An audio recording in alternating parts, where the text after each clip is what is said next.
కార్తీక దీపం 2 మే 9th episode.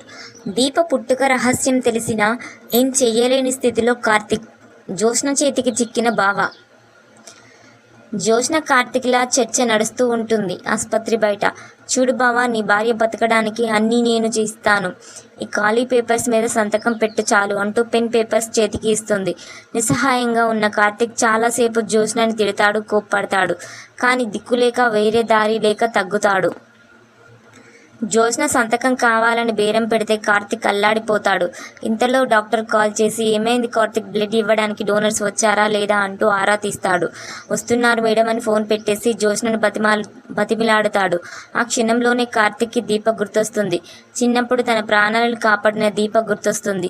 అదే కోనేటి దగ్గర దీపకు ఇచ్చిన మాటలు గుర్తొస్తాయి. చివరికి జ్యోత్స్న అడిగినట్లే సంతకం పెట్టడానికి ఒప్పుకుంటాడు. దాంతో పెన్ ఇచ్చి పేపర్ మీద సంతకం పెట్టించేసుకుంటుంది. అయితే దాసు మొత్తం చూస్తూనే ఉంటాడు. నిస్సహాయంగా అల్లాడిపోతూ చూస్తుంటాడు. దగ్గరకు వెళ్ళడు. జ్యోత్స్న సంతకం చేయించుకున్న వెంటనే చిటిక వేస్తుంది. 4 డోనర్స్ వచ్చి నిలబడతారు. తీసుకెళ్ళు బావా, రక్తం చాలకపోతే నా రక్తం కూడా ఇస్తాను అంటూ నవ్వుకుంటుంది జ్యోత్స్న. చాను మనిషివి కాదు జ్యోత్స్న అంటూ కన్నీళ్లతో ఆ 4 డోనర్స్ను తీసుకొని కార్తీక్ లోపలికి పరుగు తీస్తాడు. ఇది సంతకం కాదు బావా, నీ తలరాత. ఈ అగ్రిమెంట్ మీద నేను రాసే ఒక్కొక్క రాతే నీ జీవితాలను ఎలా మలుపు తిప్పుతుందో, ఎక్కడికి తీసుకొచ్చి ఆపుతుందో నువ్వే చూస్తావుగా. నిజానికి డోనర్స్ని ఆపేసి దీపను చంపేయచ్చు. దాని వెనుక ఒక కారణం ఉంది. అన్నీ త్వరలోనే తెలుస్తాయి బావా, మనం మళ్ళీ కలుద్దాం అనుకుంటూ జ్యోత్స్న అక్కడి నుంచి వెళ్ళిపోతుంది. అంతా దాసు చాటు నుంచి చూస్తూనే ఉంటాడు.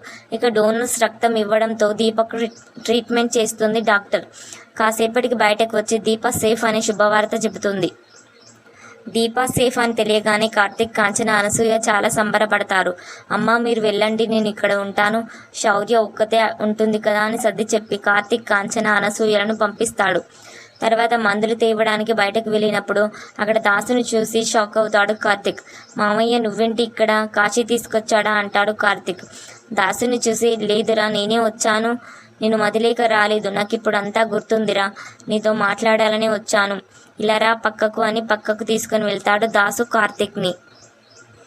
దీపక్ ఎలా ఉందిరా అని అడుగుతూనే, దీపను చంపాల్సిన అవసరం జ్యోత్స్నకు తప్ప ఎవరికి లేదురా, నిజానికి దీపే ఆ ఇంటి అసలైన వారసురాలు, సుమిత్ర దశరథుల అసలు కూతురు దీపే అని చెప్పేస్తాడు.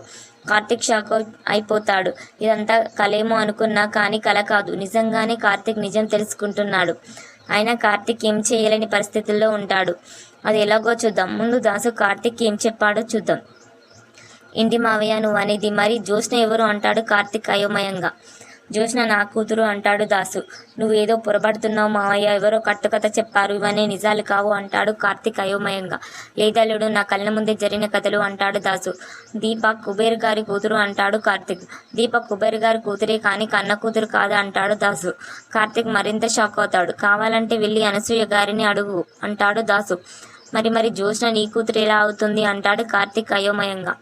కార్తీక్ షాక్లో అరుస్తుంటాడు. ఏం మాట్లాడుతున్నావు మావయ్య, నా మతి పోయేలా ఉంది. దీప సుమిత్ర అత్త కూతురేంటి, జ్యోత్స్న నీ కూతురేంటి అంటూ తల పట్టుకుంటాడు. అల్లుడు, ఆ రాత్రి ఏం జరిగిందో చెబుతాను విను అంటూ పారు చేసిన పాపం గురించి మొత్తం చెబుతాడు. సైదులు దీప చిన్న పాపగా ఉన్నప్పుడు తల్లి సుమిత్ర నుంచి వేరు చేయడం దగ్గర నుంచి పారు సైదుల్ని చంపించడం వరకు మొత్తం చెబుతాడు. అంతా తను చూసినట్లుగా చెబుతాడు. అయితే సైదులు పాపను చెప్పకుండా బస్టాండ్లో వదిలేస్తే కుబేర్ ఆ పాపను తీసుకుని వెళ్ళడం కూడా మొత్తం చెబుతాడు. కార్తీక్, నేను చెప్పేది సరిగ్గా విను. నిజానికి మా అమ్మకు శివనారాయణ గారంటే కోపం, నన్ను ఇంట్లోంచి గెంటేశాడని. కానీ అసలు కారణం అది కాదు. పెళ్ళైన తర్వాత కూడా తన భర్త తనని భార్య స్థానంలో చూడటం లేదని, తనకు ఆ ఇంటి పెత్తనం ఇవ్వడం లేదని మా అమ్మ కుమిలిపోయేది. దానికి తోడు శివనారాయణ గారు ముందు భార్యను మర్చిపోలేదు. దానివల్ల మా అమ్మ అతడిపై మరింత పగ పెంచుకుంది.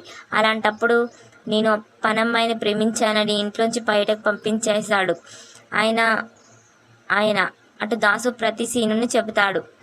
నన్ను గెంటేయడం మా అమ్మ అసలు తట్టుకోలేకపోయింది. సుమిత్ర వదిన నా భార్య దగ్గరగా ఒకేసారి గర్భవతులయ్యారు. విధి వైపరీత్యం వాళ్ళిద్దరికి ఒకేసారి నొప్పులు వచ్చాయి. ఒకే ఆసుపత్రిలో చేర్పించారు. అప్పుడే మా అమ్మకు దుర్బుద్ధి పుట్టింది. శివనారాయణ ఇంటి వారసురాలిగా నా కూతురు పెరగాలి అనుకుంది అంటూ మొత్తం జరిగింది అంతా చెబుతుంటాడు. దశరథ అన్నయ్య కూతురు కుబేర్ దగ్గర ఒక పేదింటి అమ్మాయిగా పెరిగింది అనగానే కార్తీక్కి చిన్నప్పటి దీప ముఖం కళ్ళ ముందు మెదులుతుంది. అల్లాడిపోతాడు అయోమయంగా. దాసు చెబుతూనే ఉంటాడు. కార్తీక్ ఒకరోజు అనసూయ గారి చేతిలో కుబేర్ ఫోటో చూశాకే ఆవిడను అడిగాను. దీప ఆ కుబేర్ అసలు కూతురు కాదని నిర్ధారించుకున్నాను. వెంటనే అన్నయ్యకు నిజం చెప్పాలని వెళ్ళినారు అల్లుడు. కానీ నేను మనిషిని కదా, నాకు కూడా కొన్ని బలహీనతలు ఉన్నాయి. నా కూతురు నన్ను ఆపేసింది. ఈ నిజం ఎవరికి చెప్పను అని మాట ఇస్తావా, అని చచ్చిపోమ్మంటావా అంది. అందుకే చెప్పకుండా ఆగిపోయాను అంటూ దాసు ప్రతి నిజం చెబుతుంటే కార్తీక్ అల్లాడిపోతూ అయోమయంగా చూస్తుంటాడు. అక్కడితో ఎపిసోడ్ అయిపోతుంది. అయితే ఇక్కడే అసలు ట్విస్ట్ ఉంది. దాసు చెప్పే ప్రతి నిజం కార్తీక్ తెలుసుకున్నా ఉపయోగం లేదు. ఇటు దీపకు నిజం చెప్పలేడు. చెబితే దీప ఆవేశంగా ఆ ఇంటికి వెళ్తుందన్న భయం. మరెవరికి నిజం చెప్పే ప్రయత్నం చేసినా నమ్మరు. కోర్టులో ఆధారాలు మార్చిన వాడివి, నీ మాట మేము ఎలా నమ్మాలి అని అడుగుతారు. మరోవైపు జ్యోత్స్న కార్తీక్తో ఖాళీ పేపర్స్ మీద సంతకం పెట్టించుకుంది కాబట్టి దాన్ని అడ్డం పెట్టుకుని ఏదైనా చేయగలరు. పోనీ కార్తీక్ జ్యోత్స్నతో దీపే వారసురాలు నువ్వు కాదు అని డైరెక్ట్గా అయిపోయినా ప్రమాదమే. ఈ నిజం బయటపడితే సుమిత్ర దశరథులు తాతలను చంపేస్తా అని బెదిరించవచ్చు. కార్తీక్ నిజం తెలుసుకున్న ఉపయోగం లేని పరిస్థితుల్లో ఉన్నాకే దాసు ఆ నిజాన్ని కార్తీక్ చెప్పే ట్విస్ట్ను రివీల్ చేశారు. దర్శకుడు కాపుగంట రాజేంద్ర గారు. మరిన్ని వివరాలు తర్వాయి భాగంలో చూద్దాం.